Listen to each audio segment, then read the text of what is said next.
Serious. Have you ever had an unexplained or paranormal experience? My dad had this habit of knocking his fingers on the wall in our hallway as he walked by, and he had a crackly toe. Together, it made a very distinctive sound. Bada-bada-bap, followed by a pop. We always knew when we were in trouble by the tempo of that sound. My older brother had a kid a few years after Dad died, and one night, while I'm babysitting and the kid's upstairs in her crib, she's about 18 months. Over the monitor, I can tell she's not napping anymore, but she seems to be occupying herself. Then I hear bada-bada-bap pop, and she giggles. It took me a minute to recognize that sound, but when I did, I went upstairs. The door to her room had been closed when I put her down, but now it's open and she's standing in her crib, looking at the far corner. There was nothing there. Guy comes back as a ghost to play with his grandchildren. Sounds like a good dad and grandpa. This is pretty freaky. I still don't know how to explain it. About 2 years ago, my sister, her infant nephew, and I moved into an apartment that, we later discovered, was used as an elderly community. From the moment we moved in, we felt uneasy. The weird feeling wasn't enough to get us to ditch our seemingly awesome apartment, though, especially not a cheap 2-bedroom that allowed dogs and had a pool. A few months after moving in, weird stuff started happening. Shadows moving in an otherwise still room, objects not being where they'd been left, baby toys talking to themselves in dark rooms, just the kind of thing to make your skin crawl. To make matters worse, even when it was bloody hot outside, my bedroom would be freezing and the closet door was always broken in an open position. It didn't matter how often we would get it fixed, it would instantly be broken again. Now, this is where it gets a little crazy. One morning I woke and my bed had been moved. I hadn't even as much as wrinkled my sheets while sleeping, yet my bed had been slid 3 feet away from the wall. I then began having pretty intense night terrors. I'd jump out of bed screaming and throwing my blankets, begging for my sister to save me. This would happen 3 times a night. One night, I had a particularly vivid night terror, only I didn't feel frightened. I jumped up in bed, looked around, and saw eyes peering around my closet door. I leaned in and saw a man, mid-20s, staring back at me. I said, in the calmest voice I could muster, "I'm going to give you a few minutes alone, but then you need to leave." I stumbled to the living room and sat on the couch for 10 minutes, then walked back to my bed. From that moment on, no more baby toys talked, my closet door closed with ease, and my bedroom was at normal temperature. This is a good story. This may sound weird, and to this day I still have no explanation as to how this happened. I live in a 36-story apartment building and was on my way to go out to the mall. We live on the 30th floor. I get in the lift at floor 30 and press the ground button, floor G. When the lift opens at ground, I notice the whole foyer and lobby area is completely different. Different couches, lights, colors, etc. I was really taken back by it. I make my way to the exit, and after seeing the outside area and then looking back to the building entrance, I realize that the building isn't the one I live in. This building was in the same local area not too far away from mine, but I have no explanation as to how or when I got there. This all happened while I was in the lift. I'm the kind of guy who is very skeptic and down to earth, but this still gets me. Your post reminded me of something that happened to me in elementary school. We had our drinks for the break in all the same glass bottles. So I had my apple juice and was drinking, my eyes closed for a few seconds. When I opened my eyes, the boy next to me asks why I'm drinking his milkshake. There I am, really holding his milkshake in my hands. I haven't stopped drinking or put the bottle away during the time my eyes were closed. Can't explain that. Not paranormal, but I guess this falls under the unexplained category. Anyway, on the same day, I was recognized by at least 5 different store clerks and people on the street, none of whom I had ever met before. I was just grocery shopping, running errands, etc. First place I went was to the corner store to pick up a snack. I walk in and the clerk says, "Hey, you're back so soon." Never seen, had even been to that corner store, so I told him. He claimed that I had come in earlier that day. Next place I went to was the same deal. An employee who was stocking things at the grocery store said he had rung me up an hour or so before. Then the cashier greeted me with, "Welcome back," when I was checking out. At the phone store, I was asked if my phone was still giving me problems, because apparently I had come in half an hour ago complaining about problems with receiving text messages. The employee claimed we even had the same phone. As I walked out, a jogger ran past me and proclaimed, "Hey man, funny running into you again." didn't stop him as I was a little confused. That night, while I was waiting for the bus, a woman approached me and just struck up a conversation as if we were old friends, before realizing I wasn't who she thought I was. After reading this, I realized how mundane it must sound, but that was easily one of the weirdest days I've ever experienced. Maybe I was part of the most elaborate and subtle prank in history. My story is not freaky or scary, but definitely unexplainable. It has to do with my identical twin brother. He was living with my dad in the DC area, and I was living on the other side of the country. About 1 a.m., I had the most vivid dream, where I was freezing cold and looking up the stars, and something was very wrong. I somehow knew it was my brother. The dream shook me so much I was wide awake, scared. Oh well, just a dream. I'll watch some TV to calm down and go back to sleep. The next morning, I see that my dad is calling me, so when I answer, I say, "Dad, before you say anything, I know something happened with my brother." He told me that my brother ate a bottle of Ativan and washed it down with a fifth of vodka. They found him in his underwear on the hood of his car looking upwards. Remember, in my dream, I was freezing and looking up at the stars. Luckily, they found him in time to save his life, which he eventually took years later, but there is no way to explain the dream and the connection I felt with him that night. My brother died a couple of years ago. Right after he died, I had a vivid and very moving dream about him that really has stuck with me. I was with him in our local mall, but not as it is now, more like it was in his best days. It is kind of run down now, and he was not the age when he died, he was about 16 or so. However, I was still an adult in the dream. What was really strange and moving is what he said to me and how he talked to me. He told me rather pointedly that I shouldn't worry about him. He died in not so good circumstances, and that he was absolutely floored about how he gets to feel now.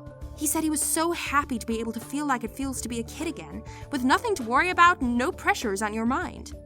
It was probably the most vivid dream of my life, and I remember it still very clearly, which usually never happens with dreams for me. Mine's kind of long, and I think it may fall under the unexplained more than necessarily paranormal, but here it is. When I was 13 or 14, I lived in Hawaii on a military base along the side of a volcanic crater, AMR for those who know the area. The townhomes we lived in were up along the slope of the mountain, but the last 500 feet or so were empty hill space, leading to a cliff overlooking the crater, which had businesses and such in it, long dormant. Well anyway, my friends and I, being the young teenagers we were, loved hiking the side of the crater and walking along the edge. It was mostly flat leading up to the edge, and there was a fence along most of it. So this isn't as unsafe as it sounds.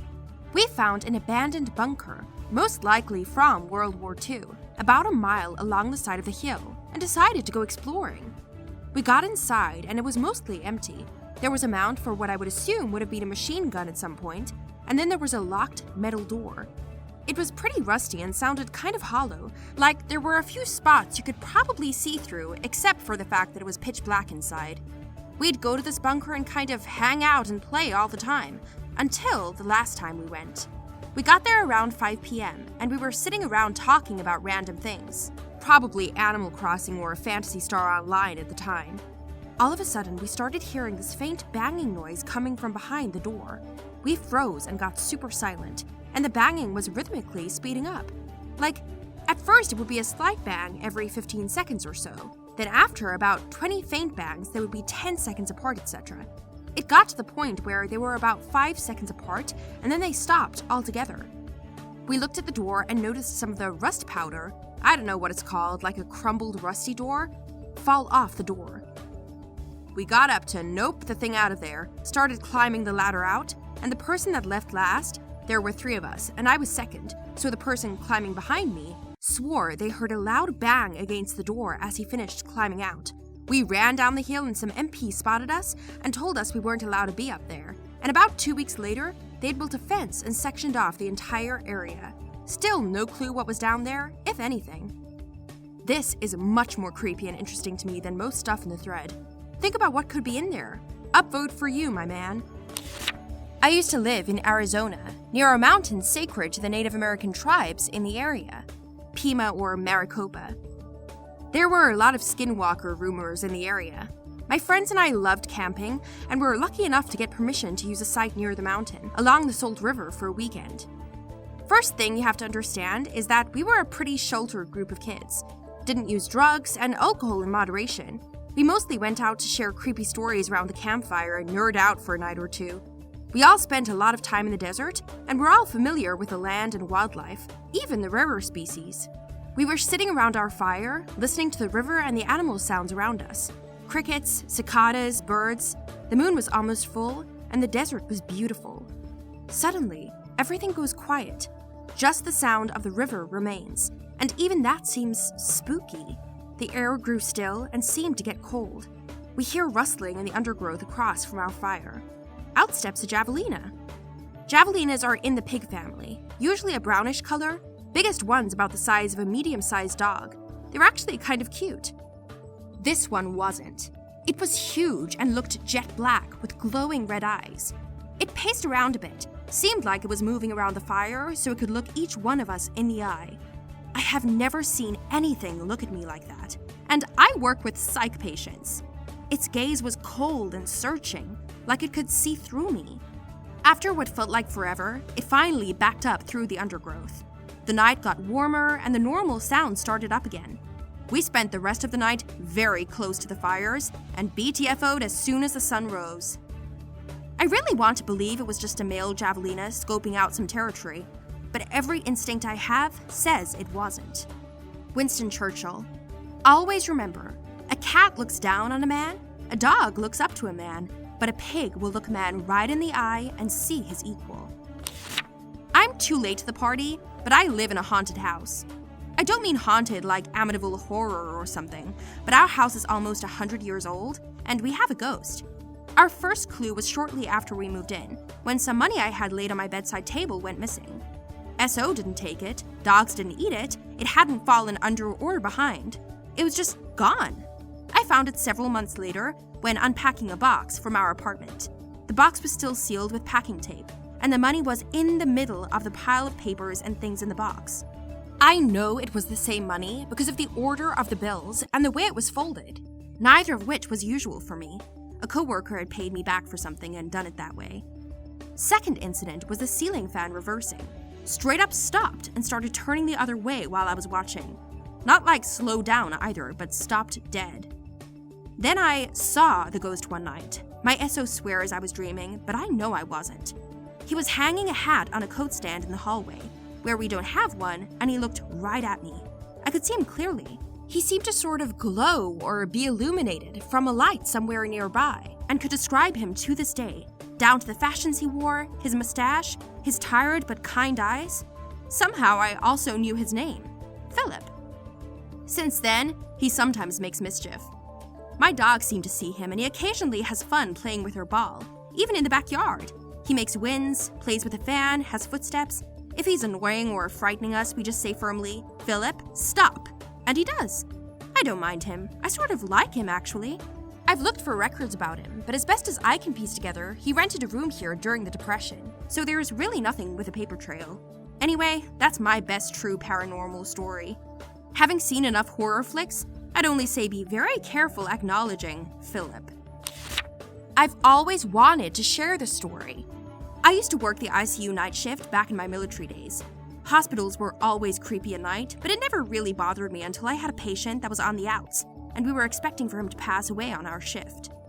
The rooms in our ICU have glass partitions and curtains so you could see the patient next door. This is about 1:30 to 2 a.m., and while I'm in the next room over, something catches my eye. There is a man leaning over the bed, and his face is inches away from the one in the bed.